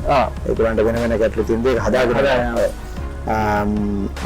ජාවලින් නෑ. ජාවලින් තමයි අපීල් කරලා මේකට ඉන්ටර්වියු වෙන මේ තැන ඊළඟ අවුරුද්ද අපි ඒගොල්ලන්ට මේකත් වෙන්න පුළුවන්. මම මතක් වුණාම කියන තව එක ක්‍රීඩා සංගමය මම මේ ලිස්ට් එක බලන්න තියෙනවා. හරි ඒක ප්‍රශ්න නෑ. මතකයන් හැමෝටම එකලා තියෙන්නේ නෑනේ. හරි. ඒක ප්‍රශ්න නෑ. එතකොට ගොඩක් කට්ටියට අහන ප්‍රශ්න මේ සුපර් ලීග් කියන එක මම ජනතාවට ඇත්තටම කියන්න කැමති මේ සුපර් ලීග් කියන්නේ මොකද්ද? ඔව් ඒක ගැන පොඩි පැහැදිලි ඉදිරිපත් කරලා කියන්නේ මේක ඇවිල්ලා යම් තවත් තරංග එකක් නෙමෙයි. මේක ඇවිල්ලා වෙනම ඉන්ඩස්ට්‍රි එකක් ඇතුළේ තමයි මේක හදන්නේ. උදාහරණයක් විදිහට සුපර් ලීග් එකෙන් වෙන්නේ මොනවද? ක්‍රීඩකයන් 300 දෙනෙකුට වෘත්තීය වශයෙන් රස්සාව හම්බෙනවා. ඔව්. 30 දෙනෙක් අපි රෙජිස්ටර් කරාම සැලරි කැප් එකක් හදලා තියෙනවා. හැමෝටම අනිවාර්යයෙන්ම මාසික වැටුපක් යන්න කැප් එකක් හදලා තියෙනවා. කැටගරි 1 කොහමද 2 කොහමද පොඩක් ඒ කැටගරි ලොකුද? මට ගාන කියන්න දැන් අමාරුයි. ඒකට කැටගරි කියන්නේ කැටගරි X කියලා තියෙනවා ෆොරින් ප්ලේයර්ස් ලාගෙන. ඒකයි කැටගරි 1 වෙන රේන්ජ් එකක් දීලා තියෙනවා ඒකට කැප් එකේ. අපි කරපු හොඳ වැඩක් තමයි මිනිමම් රේන්ජ් එක කියන්න පුළුවන්ද? අපි මට මතක හිටියට ෆොරින් ප්ලේයර්ස් ලාගේ මිනිමම් රේන්ජ් එක 50000යි. හරි. කැටගරි ලාගේ කැටගරි එකේ මිනිමම් කැටගරි 1 එකේ මිනිමම් මට මතක හිටියට 30000යි. කැටගරි 2 එකේ 20000යි අවමේක. කැටගරි 3 එක නම් කියන්නේ 15000යි. ඒ කියන්නේ අර ජූනියර් ලෙවල් ප්ලේයර්ස් ගන්න ඒ වගේම දානේෂ් අපි මේ සැලරි කැප් එකක් මැක්සිමම් ලිමිට් එකක් දාලා තියෙනවා මේ අවුරුද්දේ පළවෙනි අවුරුද්දේ. මිස්ටර් ජෙස්සර් මම ඔබතුමා අහන්න ගියනේ දැන් මේ සුපර් ලීග් එක ගැන කැප් එක ගැන කිව්වා මේ සැලරි ස්කේල් එකට යනවා හැමදේම කිව්වා. මට අහන්න කැමතියි මේ කොහොමද මේ ලීග් එක කියන්නේ මොකක්ද? මේක ඇවිල්ලා ඉන්කම් එකක් එනවද ප්ලේයර්ස්ලා ඒ කියන්නේ මේ ඉන්වෙස්ටර්ස්ලාට ඉන්කම් එක කොහොමද ජෙනරේට් වෙන්නේ? ඊට පස්සේ මේ ලීග් එක කොහොමද වෙන්නේ? තරඟාවලි ගැන පොඩි කවද්ද පටන් ගන්න. දිනේ ගන්න මොකද දැන් වසර ගානක් තිස්සේ කියනවලු අවුරුදු දෙකක් කියලා කියනවා කට්ටිය. කතාවට කියනවා මම දන්නේ නැහැ. දැන් ඔබතුමාත් කිව්වා අවුරුදු දෙකක් කරගලින් තමයි අදහස් කරේ මේක කරන්න කියලා. ඒක කවද්ද ඇත්තටම පටන් ගන්න. කොවිඩ් ඉවරයි. අනිත් හැම රටවල් වලත් පටන් ගත්ත ෆුට්බෝල්. අපි තාම ෆුට්බෝල් පටන් ගත්තෙත් නැහැ. මෙහෙමයි දානේෂ් සුපර් ලීග් ඉස්සෙල්ලා සුපර් ලීග් කියන්නේ මොකක්ද කියලා හරි අවබෝධයක් දෙන්න ඕනේ. ඒකත් මම කියන මගේ පැත්තේ තියෙන කටයුත්තක් රාජකාරියක්. ඒක විශේෂ වැඩසටහනක මම විස්තරාත්මකව කියන්න. මේක ඔබතුමාට කියන්න උනා දරවසියෙන්. ඇත්තටම සුපර් ලීග් කියන්නේ මොකක්ද? මේක තමයි හැම කෙනෙකුගේම ප්‍රශ්නේ. සුපර් ලීග් එක කියන්නේ සමහර කොට්ටාසියක් හිතාගෙන ඉන්නවා මේක තවත් කම්පිටිෂන් එකක් නැත්නම් ක්‍රීඩා මාලාවක් කියලා. තවත් කට්ටියක් කියනවා මේක සල්ලි වමනාවෙන් සල්ලි හම්බ කරන ක්‍රියාදාමයක් කියලා. ඇත්තටම සුපර් ලීග් කියන්නේ එක ඉන්ඩස්ට්‍රි එකක්. ඒ කියන්නේ පාපන්දු වෘත්තීය මට්ටමේ පාපන්දු ශාස්ත්‍රයක් වෘත්තීය ශාස්ත්‍රයක් හදන්න අඩිතාලමක් තමයි මේ සුපර් ලීග් කියන මේ සංකල්පය. එතකොට කල්පනා කරලා බලන්න මේ සුපර් ලීග් තුල ක්‍රීඩකයන් 300කට පාපන්දු සෙල්ලම් කිරීම සඳහා වෘත්තීයමය රස්සාවක් හම්බෙනවා 300 දෙනෙකුට. 30 දෙනෙක් රෙජිස්ටර් කරනවා ස්ක්වොඩ් එකකට. ඒතර ඒ 30 දෙනාටම පඩිය යන්න ඕනේ. ඒතර ක්ලබ් 10ක් ගත්තාම 300ක්. ඒ 300ට පාපන්දු සෙල්ලම් කරන්නම පඩියක් ලැබෙනවා කියන එක ලොකු දෙයක්. ඒ වගේම පුහුණුකරුවන් 10 දෙනෙක් සහ නියෝජ්‍ය පුහුණුකරුවන් 10 දෙනෙක් ඒ වටාව ගිහිල්ලා බැලුවාම කළමනාකරන ස්ථීර කළමනාකරන හැම ක්‍රීඩා සමාජයේ ඉන්න ඕනේ. එතකොට එතන 10ක් ඊට පස්සේ වටේම ගත්තාම වක්‍රව මේක ඍජුවම ගත්තාම 350ක් 400කට මේ ශාස්ත්‍රය තුළ අපි රස්සාවක් ලබා දෙනවා. මොනවාටද? ෆුට්බෝල් වෘත්තීය මට්ටමේ දිගටම ෆුට්බෝල් තමයි ඒකම රස්සාව. ෆුට්බෝල් තමයි ජීවිතේ. ඒක අපි මම කියපු ස්කේල් එක පොඩි වුණාට අපි අවුරුදු 3යි සැලසුමක් තියෙනවා. පළවෙනි අවුරුද්දේ මේක මෙහෙම තිබ්බට දෙවෙනි අවුරුද්දේ අපි ක්‍රමයෙන් වැඩි කරනවා. තුන්වෙනි අවුරුද්දේ වැඩි කරනවා. මගේ බලාපොරොත්තුව තමයි අඩුම වශයෙන් වෘත්තීය මට්ටමේ කියන සුපර් ලීග් එකේ සෙල්ලම් කරන ක්‍රීඩකයෙක් අවුරුදු 3 වරකට රුපියල් 75000කට නොඅඩු මුදලක් මාසෙකට වැටුපක් විතර ගන්න ඕනේ. ඒ කියන්නේ පළවෙනි අවුරුදු දෙක ඔබතුමා කියන්නේ ලොකු පඩියක් කියන අර කැප් එක අනුව ඒ කියන ගත්තේ අනුව බැලුවොත් රුපියල් 35000 50,000 කම්බ ගන්න පුළුවන් ක්‍රම විදිය හදලා තියෙනවා. ඒක ලොකු දෙයක්. ඔව්. ඒතකොට අර අවුරුදු 3කට පස්සේ ඔබ කියන්නේ මිනිමම් 75000 වලට ඔබට යන්න පුළුවන් තත්ත්වයක තමයි 75000 කියන්නේ මම ඒක තමයි ඇවරේජ් හොඳ සැලරි එක. හොඳ සැලරි එක. ඒ කියන්නේ තමන්ගේ රස්සාව උදේට හෙක්ටර් කරනවා නෙක්ස්ට් කරනවා ඒ වෘත්තීය මට්ටමින් ඉන්න පුළුවන් විදියට. එතන එහාට ගියාම බලන්න දානස් මේ ශාස්ත්‍රය ගත්තාම අපි සුපර් ලීග් ක්‍රීඩා කරනකොට ඒක වටාව අපි ඇති කරන රස්සාවල් නැත්නම් ව්‍යාපාරික අවස්ථාව කෑම සප්ලයි කරන එක කරනවා. ට්‍රාන්ස්පෝර්ට් කරන එක කරනවා. එතකොට ලයිටිංగ్ සේවාව ක්‍රීඩා ඇඳුම් මහන කට්ටිය ඊට පස්සේ ප්‍රේක්ෂකයන්ට සේවාව ලබා දෙන TV rights අපි ගොඩාක් රස්සාවල ව්‍යාපාරික අවස්ථාවල උත්පාදනය කරනවා මේක වටාව. එතකොට පළවෙනි අවුරුද්දේ මේක සාර්ථකව කරොත් එතකොට දෙවෙනි අවුරුද්දේ මම දන්නවා අපිව හොයාගෙන ස්පොන්සර්ස්ලා නැත්නම් අනිත් පෞද්ගලික ආයතන මේ ක්‍රීඩා සමාජය ස්පොන්සර් කරන මට්ටමට ගියම තමයි අපේ අදහසට අනිවාර්යයෙන්ම වෙනවා. ඒ කියන්නේ දැන් පළවෙනි වසරවල දෙක අපිට අනුග්‍රහක බවතු ලොකුවට නැද්ද? මේ පළවෙනි අවුරුදු දෙක ලොකුවට නෑ. ඒ ඉඳ ගමන් අපි යම්කිසි කික් ස්ටාර්ට් එකක් සඳහා FIFA ආයතනයෙන් යම්කිසි මුදලක් ඉල්ලලා තියෙනවා. එතකොට ඒක වෙන්නේ අර අපි කියපු ලක්ෂ 5ටයි ඒකටයි වෙනම අපි ඉල්ලලා තිබුණා. ඒක කීයටදී අවුරුද්දට ඩොලර් ලක්ෂ 2.5ක් තමයි අපි ඒගොල්ලෝ දෙන්නේ. ඩොලර් ලක්ෂ 4.80ක් ඩොලර් ලක්ෂ 5ක විදමක් යනවා ඒක සීසන් එක සෙල්ලම් කරා. ඒක තමයි ඩොලර් ලක්ෂ 2.5ක් මම හොයන්න ඕනේ වෙන විදිහක. ඒක මම ඒක හදලා තියෙන ස්පොන්සර්ස් කොහමද TV rights කොහමද ගන්න JC rights කොහමද merchandising කොහමද හදලා තියෙනවා. මේක වටාව මම කිව්වේ මේක නිකන් සාමාන්‍ය ක්‍රීඩා තරංගාවලිය ප්‍රමේ කියලා කියන්නේ වෘත්තීය මට්ටමේ සෙල්ලම් කරනකොට වෘත්තීය මට්ටමට අනුකූල වූ යම්කිසි මිනිමම් රික්වයර්මන්ට් රෙගුලාසි තියෙනවා අවම වශයෙන් කරනවා. උදාහරණයක් වශයෙන් ඇම්බුලන්ස් කීයක් තියෙන්න ඕනද? මැච් එක ගන්න. ප්ලේයර්ස් ලගේ මෙඩිකල් කන්ඩිෂන් එක කොහොමද තියෙන්න ඕනද? ප්‍රේක්ෂකයන් වාඩි වෙන්න ඕන කොහොමද? security කීදෙනෙක් ඉන්න ඕනද? මගේ ලයිට් එකේ ග්‍රවුන්ඩ් එකේ ලයිට් එකත් කොහොමද? මේ ඔක්කොම well organized analyzed managed ඒක තමයි දැන් අවුරුදු දෙකක් ප්ලෑනින් කියලා කිව්වේ. අතරම අවුරුදු දෙකකින් අවුරුද්දක් විතර අපි සැලසුම් ව්‍යාපෘති සඳහා සාකච්ඡාව අධ්‍යයනය කිරීම ගියා. ඊළඟ අවුරුද්දක් තමයි අපි අතර ක්ලබ් දැනුවත් කරලා වර්ක්ෂොප් දෙක තුනක් සෙල්ලම් කරනවා. ඒකට ඇප්ලයි කරන්න තියෙනවා. මේක අලුත් අත්දැකීමක් වශයෙන් සෙල්ලම් කරගෙන ඉන්න පුළුවන්. හැබැයි ඒක වෘත්තීය මට්ටමේ වෙන්න ඕන නම් මේ කරුණ 28ක් 29ක් වෙන කරුණ සම්පූර්ණ කරන්න ඕනේ. ඒක ප්‍රේක්ෂකයන්ට හෝ සමහර ක්‍රීඩා සමිතියට පොදුවන දකින්න. මේ දකින්න නැති පැත්තක් තියෙනවා. behind the curtain ගොඩක් දේවල් තියෙනවා කරන්න. ඒක අපිට කීකිය කරන්න බෑ. පොඩි දේවල් වෙන්න පුළුවන්. ඒවත් උදාහරණයක් විදිහට අපිට මැච් කමිෂනර්ස්ලා අපි ඒගොල්ලෝ ට්‍රේන් කරන්න ඕනේ. කොහොමද ලංකාවේ මැච් කමිෂනර්ස්ලා හරියට මේ ඉන්නේ 3 දිනයි නේද ඔබතුමා කිව්වා ජාත්‍යන්තර වශයෙන් 3 දිනක් ඉන්නේ මම ඇතුළේ ඒකට අපි ලෝකල් මැචස් කමිෂනර්ස්ලා එයාලා ඒ ජාත්‍යන්තර තලයේ විදිහට හදන්න විදිහටම හදන්න ඕනේ කවුද රෙගුලර් ජාත්‍යන්තර හදන්න ඕනේ. එතකොට ලෝකල් ජෙනරල් කෝඩිනේටර්ස් කියලා කියන මැච් එක ඔපරේට් කරන කට්ටිය ක්‍රීඩා සමාජයේ අපි මාධ්‍යකරුවන් අපි ඉල්ලලා තියෙනවා. ඒගොල්ලන්ව පුරුදු කරන්න ඕනේ. ක්‍රීඩා සංගම් සියලු දෙනාටම වෙළඳ සම්බන්ධව අපි ගයිඩ්ලයින් තියෙනවා බ්‍රෑන්ඩ් ගයිඩ්ලයින්ස් මර්චන්ඩයිසිං ගයිඩ්ලයින්ස්. ඒකට අපි පේටන්ට් රයිට් රෙජිස්ටර් කරගන්න ඕනේ. ඊට පස්සේ ඔයගොල්ලෝ ක්‍රීඩා සමාජයේ අයිතිය අපි තහවුරු කරගන්න ඕන මොන රයිට්ස්ද ගන්න ඕනේ කියලා. උදාහරණයක් විදිහට අපි කියමු මේ කොලම්බෝ FC කියන ක්‍රීඩා සමාජය හොඳට සෙල්ලම් කරලා දිනමක් ගත්ත කොලම්බෝ FC එකේ ජර්සි එකක් පිට මිනිස්සු දාගෙන යන්න පුළුවන් නම් ඒකෙන් කොලම්බෝ FC එකට ආදායම ලබා ගන්න ඕනේ. ඒකට ඒ රයිට්ස් ටික අපි රෙජිස්ටර් කරන්න උදව් කරන්න ඕනේ. දෙවෙනි අවුරුද්දේ ඒගොල්ලන්ට වැඩියෙන් මුදල් එන්න ක්‍රම විදියක් හදලා ගන්න ඕනේ. මම ඒගොල්ලන්ට ක්‍රීඩා සමාජය 10ටම කියපු පණිවිඩයක් තමයි තුන්වෙනි අවුරුද්දේ පළවෙනි අවුරුද්දේ මම හිතන්නේ මිලියන් 7-8 වගේ ආයෝජනයක් අවශ්‍යයි මේගොල්ලන්ට එක සීසන් එකක් සෙල්ලම් කරන්න. මිලියන් ඒ 7-8න් කීයක් ලැබෙයිද යාර රිටර්න් එක? ඇත්තටම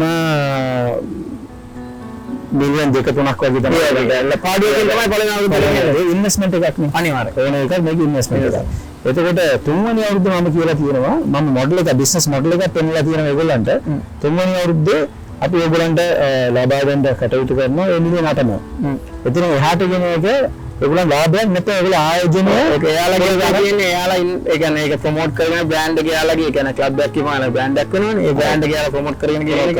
මොකද දැනට ක්ලබ් 10ට මේ කටයුතු ඔක්කොම කරන්න බැරි නිසා අපි වෙනම නේද සුපර් ලීග් එක මේ ඔපරේට් වෙන්න වෙනම කමිටුවක් නැතුව වෙනම එන්ටිටි එකක් විදිහට තමයි යන්නේ. ඉදිරි කාලේදී අපි ඒක වෙනම ආයතනයක විදිහට ප්‍රතිකරන්න පුළුවන්.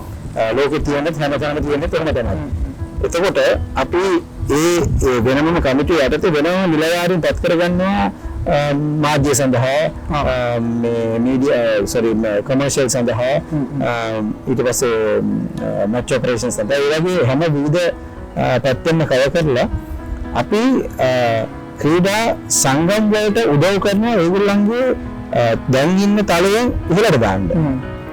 එතකොට අවුරුදු 3න් අපිට කියන අපි ට්‍රේන් කරලා ඒගොල්ලන්ගේ කට්ටිය පුහුණු කරලා ඒ අත්දැකීම දීලා ඒ වෙනුවෙන් අපි ඒගොල්ලෝ ක්ලබ් එක මාකට් කරලා ඒ ඔක්කොම කරලා අවුරුදු 3න් හෑන්ඩ් ඕවර් කරනවා අපිට කම්ප්ලීට් බ්‍රෑන්ඩ් ප්‍රොඩක්ට් එකක් ඇතුළත ඒගොල්ලන්ට ඉස්සරහට යන්න. එතකොට ඒගොල්ලෝ සැරිසරන හිතගෙන ඒගොල්ලන්ට ඉස්සරහට යන්න පුළුවන්. එතකොට මට ફોકસ කරන්න පුළුවන් තව ක්ලබ් 10ක.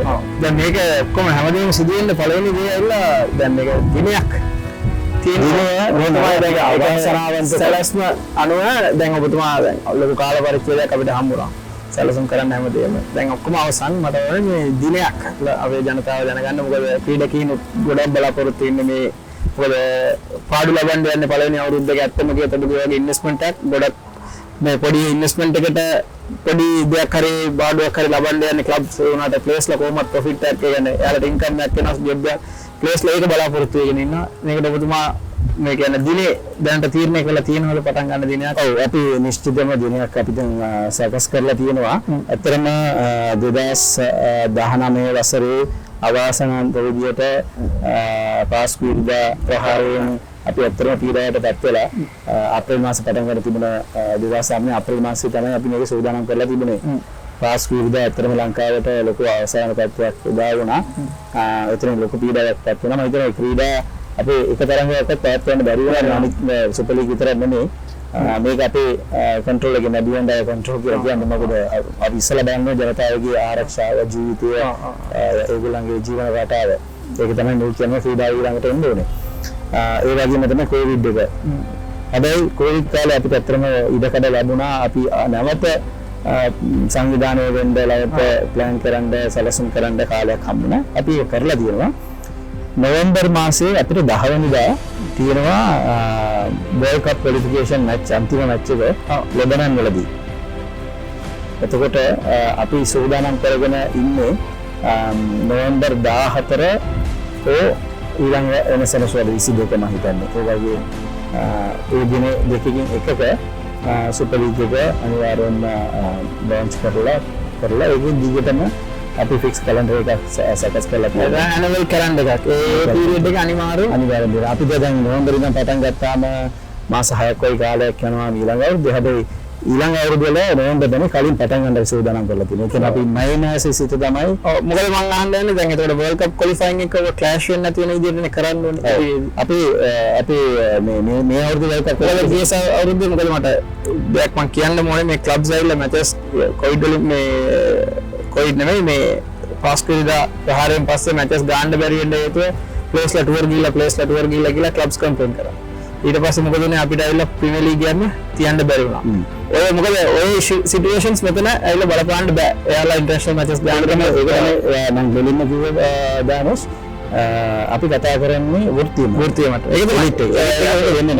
එලිට් එකේ කැලෙන්ඩර් එකක් අපි කරනකොට අපි බලනවා FIFA windows FIFA days කවද්ද අපේ match කවද්ද එතකොට අපි SAF එකේ තියෙන ලාපිය තරලා කොහොම සාකච්ඡා කරලා එහෙට ආවලා මෙහෙට ආවලා සාකච්ඡා කරගෙන ෆයිනල් කැලෙන්ඩර් එක ෆික්ස් වෙනවා. ඒක process එක. ඒක මම කිව්වේ මේක ඇවිල්ලා තව චැම්පියන් ලීග් හෝ ඩිවිෂන් 1 හෝ FA කප් එක කාන හැටියට දකින්න දෙපා. ඒක මට ඇත්තටම ජනතාවට හරියට පැහැදිලි කරගන්න අමාරු ඒක දකින්නක. ඒ ෆස්ට් එක්ස්පීරියන්ස් එකයි ෆස්ට් ඉම්ප්‍රෙෂන් එකයි තමයි මේක වෙනස් කියලා පෙන්වන්න මේක තමයි අපි දැන් කල් ගන්නොත් කල් ගන්නවා කියන එක ඒ ක්‍රමවේද ගොඩක් තියෙනවා ඒ අනුකූලව ගන්න. එතකොට ජනතාව පැත්තේ ගත්ත ප්‍රේක්ෂකයන්ට ගත්තොත් ඒගොල්ලන්ට අවුරුදු 20කට කලින් සුවදාස ස්ටේඩියම් එකේ හැම සෙනසුරාදා ඉරිදාම මැච් එක බලපුවා ඒ අවස්ථාව ඒ හැඟීම අපි ආපහු ඇති කරනවා අපි. හැම සිකුරාදාම සෙනසුරාදා ඉරිදාම දවස් 3 වෙන මැච් තියෙනවා සුවදාස ස්ටේඩියම්. ඒකට ඕන ප්‍රේක්ෂකයන්ට ඇවිල්ලා සතියේ මැචස් 3ක් අනිවාර්යයෙන් මැචස් 5ක් ගහනවා. ඒ කියන්නේ සිකුරාදා එකයි සෙනසුරාදා දෙකයි ඉරිදා දෙකයි. එතකොට වීකෙන්ඩ්ස් වල මේ මැච් අපි කියන ෆුට්බෝල් ෆීවර් කියලා. ඒ ෆුට්බෝල් ෆීවර් නැවත අපි ආරම්භ කරනවා. ඒක දෙවෙනි එක හැම ක්‍රීඩකයන්වම මේ මැචස් අනුවෙන්න හැම එකම දකිනවා. කවුද ස්ට්‍රයිකර් කවුද ඩිෆෙන්ඩර් අක්ෂලයි මැනෙන්නේ ඇවිල්ලා ප්‍රේක්ෂකයා යති. ප්‍රේක්ෂකයා පුහුණුකරුවා හැම එකනාගේම ජීවිතේ මුළු ජනතාවටම ලෝකවල දැනට කතා කරනවා මේක පුළුවන් විදියට ටීවී රයිට්ස් අරගෙන හෝ මොකද ටීවී රයිට්ස් එක අපි ගෙවන්න ඕනේ. අනිත් අරවල ටීවී රයිට්ස් අනිත් පැත්තට ඒක හේතුව ඇවිල්ලා ලංකාවේ පාපන් දිනු නැති ඒ මට්ටම එහෙම දිනු කරත් අනිත් ක්‍රීඩාවද ක්‍රිකට් අර අනිත් ක්‍රීඩාවල ගත්තාම ටීවී රයිට් එක ඉන්නේ රයිට් එකක් ඉන්නේ අපි කියලා ගමන් කරන්නේ ඕනේ. දැන් පහුගිය ජාත්‍යන්තර තරඟ වල අපි සල්ලි ගෙවලා තමයි මේ කරේ ලොකු ගණන් මිලියන් 2ක් 3ක් ගෙවලා තමයි අපි මැච් එකක් කරන්නේ. අපි වෙන විදියක් අපි සාකච්ඡා කරගෙන යනවා. කොහොමද මේක ප්‍රේක්ෂක අතර යන්න ඕනේ. ප්‍රොෆෙෂනල් ලීග්ගේ ටීවී එක යන්න ඕනේ නැත්නම් ලයිව් ස්ට්‍රීම් එකකින් හරි යන්න ඕනේ. ඒක ගැන අපි අවධානය යොමු කරගෙන කතා කරගෙන යනවා. මම හිතන්නේ මිලියන් එකමාරක් වගේ ප්‍රේක්ෂක සංඛ්‍යාව ලංකාවේ තුල ලංකාවේ පිට ශ්‍රී ලංකාවේ හැමතැනම මේක බලන්න පුළුවන් තත්ත්වයක් තමයි මම මේ තුලින් බලාපොරොත්තු වෙන ඇතිකරන්න. මේක දිගු කාලීන එකක්.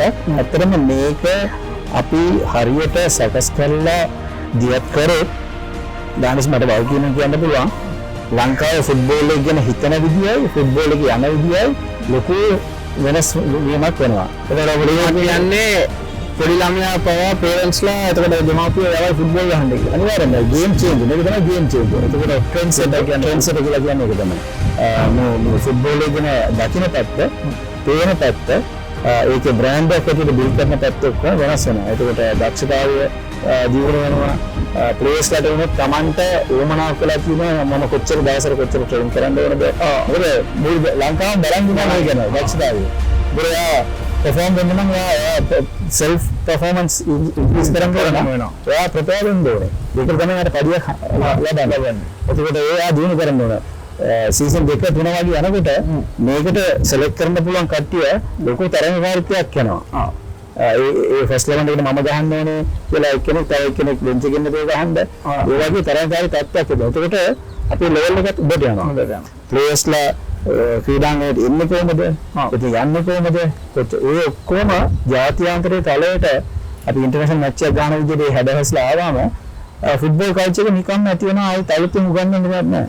ඒක තනිකර ෆුට්බෝල් ඉන්ඩස්ට්‍රි එකක් හදලා ෆී එකක් ඇති කරලා මේක කියන්නේ ෆුට්බෝල් එකේ වෙනම වෘත්තීය ඉන්ඩස්ට්‍රි එකක්. මේක වටාම වෘත්තීය මට්ටමේ රසාවල් අනිත් ව්‍යාපාරිකයන්ට අවස්ථාවල් ක්‍රීඩකයන්ට මේවා මේක විල තව ඉන්ටර්ටේන්මන්ට් අපි එන්ටර්ටේන්මන්ට් කියලා කියනවනේ. අපි යාට එන්ටර්ටේන්මන්ට් කියන මූවි එකක් බලන්න. නැත්නම් වෙන දේවල් වෙනවා. දැන් මේක එන්ටර්ටේන්මන්ට් ෆැක්ටර් එකක්. මේක ඉල්ල එන්ටර්ටේන්මන්ට් ඉන්ඩස්ට්‍රි එකේ ස්පෝර්ට්ස් එන්ටර්ටේන්මන්ට් ඉන්ඩස්ට්‍රි තමයි මේක අපි පිච් කරලා තියෙන්නේ. ඒකට වීකෙන්ඩ්ස් වල ඉල්ල එන්ටර්ටේන්මන්ට් අපි හදන අවස්ථාව සෝදාස ක්‍රීඩාංගණයේදී වෙනම ඒරියා එකක් අපි ආයතනයක හදනවා. පවුල් පිටියකින් ළමයි කාන්තාවන් ෆැමිලිස් ඇවිල්ලා බලන්න පුළුවන් තත්ත්වයක අපි වෙන් කරලා හදාගන්න සූදානම් ක්‍රමක්‍රමයෙන් මේකෙන්. ඒකට ෆැමිලි එන්ටර්ටේන්මන්ට් මේකක් වගේ තමයි දරුවන් සෙල්ලම් කරන එක අනිවාර්ය සහෝදරයන් සෙල්ලම් කරන එක බලන්න දැන් තවත් අපිට මේ ආයෝජන සමේ ක්‍රියාපෘති යටතේ ශ්‍රී ලංකාවේ පාපන්දු ඉදිරියට යනවා කියලා ඔබතුමාගේ අනිවාර්යෙන් මතය ඔබතුමා දරනවා. අනිවාර්යෙන්ම කවුරු පරිපාලනයට ආවත් හිටියත් මොකද මේක තව ප්‍රශ්නයක්. දැන් පරිපාලන වෙනස්කම් ඇති වෙන ඉදිරියේදී සැලසුම් මේ විදිහේම ක්‍රියාත්මක වෙයි. අනිවාර්යෙන්ම තියෙනවා. මොකද අපි ෆිෆාත් එකතු එකඟ වෙන කාරණයක් තමයි මේක වෙනම එන්ටිටි එකක් ඇඳගෙන කියන හේතුව තමයි කෝ සභාපති කෝ ලේකම් කෝ විධායක ආවත් මේ එන්ටිටි එක ඉන්ඩිපෙන්ඩන්ට්ලි ඔපරේට් වෙන්න ඕනේ. ඒ තමයි ඒක ෆවුන්ඩර් සෝයන් තනත්තා මේ තරගාවලිය ඔබතුමා මේක ක්‍රියේට් කරනවා. මේ ක්‍රියේට් කරේ ෆවුන්ඩර් විදිහට කියන්න පුළුවන්. ඕනම දෙන්න පුළුවන්. මේකට ඩිසයින් අවශ්‍ය කියලා දවස් 17 මාම බාහිර ඊට පස්සේ මගේ සභාපතිතුමාට මම කියලා ආගේ දෙකේ එතුමාගේ සහයෝගය එතුමා නිරන්තරයෙන්ම ඕනේ. මොකද අපි දෙන්නම ක්‍රීඩාවේ යමුලා හිටපු කට්ටිය. මම රෙෆරින් කට හිටියා. මම ශ්‍රී ලංකාවේ क्लब डिस्ट्रिक्ट ශ්‍රී ලංකාවේ තියෙන එක මට්ටමක එතුමා ජාතික කණ්ඩායම ශ්‍රී ලංකාවේ නායකත්වයට අපි ගන්නගේ තින්කින් ලෙවල් එක එකයි. ඒකට අපි අඳුනාගත්ත කරුණු තුනක් අපිට ඇත්තටම අත්‍යවශ්‍ය කියලා ලංකාවට අපි යනකොට. ඒකත් තමයි ප්‍රොෆෙෂනල් ලීග් එකකට අපි ඉස්සරහට යන්න බෑ. දෙවෙනි එක නැෂනල් ස්ටේඩියම් එකක් අපිට කතාරාම වගේ හොඳ සෝදාස් වගේ අපිට මිගිල ඒක FIFA එකේ මම හිතන්නේ අපේ හෙඩ්ක්වාටර්ස් ස්ටේඩියම් and training center මේ අවුරුද්ද තමයි ඒක තිබුණ නැති වුණාට අපි හම්බුනා කියලා කිව්වා නෑ මේකටම අපේ ප්‍රයෝරිටි. මොකද ඉස්සරහට යන්න අපිට මේක ග්‍රවුන්ඩ් එකක් ඕනේ අපිට සුපර් වෘත්තීය මට්ටමක ඕනේ. ඒක තමයි අපි අනිත් ඒවාට වෙන්න පුළුවන්. මොකද ඔබතුමු කිව්වා වගේ ළමයෙකුට මම කොතනක පාපම් යන්නේ කියලා දැක්මක් බැලුවොත් තමයි ජනප්‍රිය වන්නේ. පාපම් යන්නේ අපිට සුපර් ලීග් ගහන්න පුළුවන්. එයාට රසාවක් හම්බ වෙනවා. එයාට වෘත්තීය මට්ටමේ යකෝ. අපිට ලොකු මොකද ප්‍රසිද්ධ පුද්ගලයෙක් ක්‍රීඩා ශාස්ත්‍රයේ තව කාරණාවක් තමයි මේ ප්ලේයර්ස්ලාගේ සැලරි ගැන මම 75000 කිව්වේ. මොකද අවුරුදු 2-3 වෙනකොට ඒ ප්ලේයර්ස්ලාට වටිනාම හම්බනවා කමර්ෂියල් පැත්තේ. ඒ බලන්න අනිත් වල කොච්චර කමර්ෂියල් වෙනවා. දැන් 75000 කියන්නේ ඇත්තටම කියන්න ගියොත් සාමාන්‍යයෙන් අපේ මැනේජර් කෙනෙක් ඔෆිස් එක මැනේජර් කෙනෙක් මැනේජර් පොසිෂන් එකකට ගියපුවම 75000 කියන්නේ සාමාන්‍යයෙන් මේ මැනේජර් පොසිෂන් එකට හම්බෙන වෙහිකල් එකක් ගත්තාම ලීස් එකක් ගෙවලා. මම හැමදාම කියන්නේ තමයි වෙහිකල් එකක් ගත්තත් ප්ලේ කෙනෙක් ලීස් එකක් ගෙවලා ඒත් එකම ගෙදරක් ගත්තත් ලෝන් එකක් සාමාන්‍ය අවුල් දාගෙන යන්න 10ට 19 20 වෙනි ක්‍රීඩකයෙකුට 75000 කියන්නේ ඒ කියන්නේ සාමාන්‍ය කවුල් බරක් ගෙනියන්න පුළුවන් එකක්. හැබැයි අපි එයාගේ වැලියු එක ක්‍රියේට් කරනවා කොන්ට්‍රැක්ට් එකක් වෙනම දාන්න වෙන කාලෙත් එක්ක ඔබතුමාලා මේ අදහසට යනවා ඉන්වෙස්ට්මන්ට් මේ ඔක්ෂන් සිස්ටම් එකට අවශ්‍ය ලන්ච් එකදී මේ අවශ්‍ය වුණොත් අපි කරනවා දැනට අපි දකින්න අපි ඉස්සරහට බලමු ඒක මේ වෙරඳ ක්‍රම විදියට ලන්ච් එක ගැන ප්ලේස් වල ලන්ච් කියලා ඒක ඉන්දියාවේ කරනවා අපි දන්නවා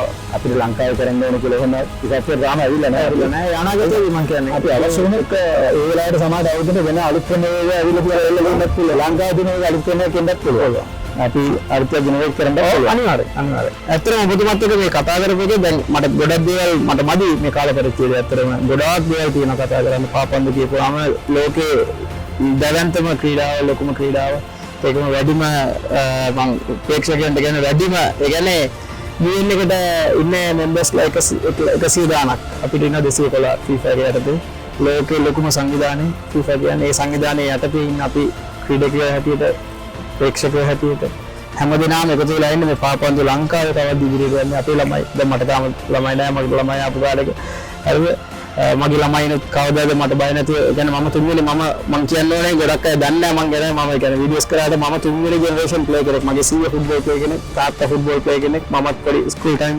වෙනකන් ශ්‍රී ලංකාවේ මගේ මල්ලි නැෂනල් ස්ක්වොඩ් එකේ ඉන්නවා තාම ඒත් අපිත් ස්කූල් ටයිම් පීරියඩ් අපිත් third generation footballersලා. එතකොට අපි බලන්නේ මේක ඉදිරියට යන්නේ කවද්ද කියන generation එකට. fourth generation එකට ගෙනියද්දී මගේ පුතා පාඩෝ එක ගාරි බෙන්ච් එක කරලා ඇවිල්ලා බයින්නවලු ෆුට්බෝල් ගහලා. අන්න ඒ හීනෙන් මත තමයි අපි මේ ඉදිරියට ගෙනියන්නේ. මොකද අපි තාත්තලාට බැරනවා සීලාට බැරනවා අපිටත් බැරි වුණා. ඒක අපේ ළමයින්ට හරි ඒක යන්න කියලා මම මේ බලාපොරොත්තු වෙන්නේ. ඒ වෙලේ දෙයකට ඔබතුමා ඇත්තටම මේ ලොකු මේ අදහසක් දුන්නේ. ඔබතුමාගේ සභාපති එකතු වෙලා ලොකු කාර්යයක් මේ වෙනකොට කරලා තියෙනවා.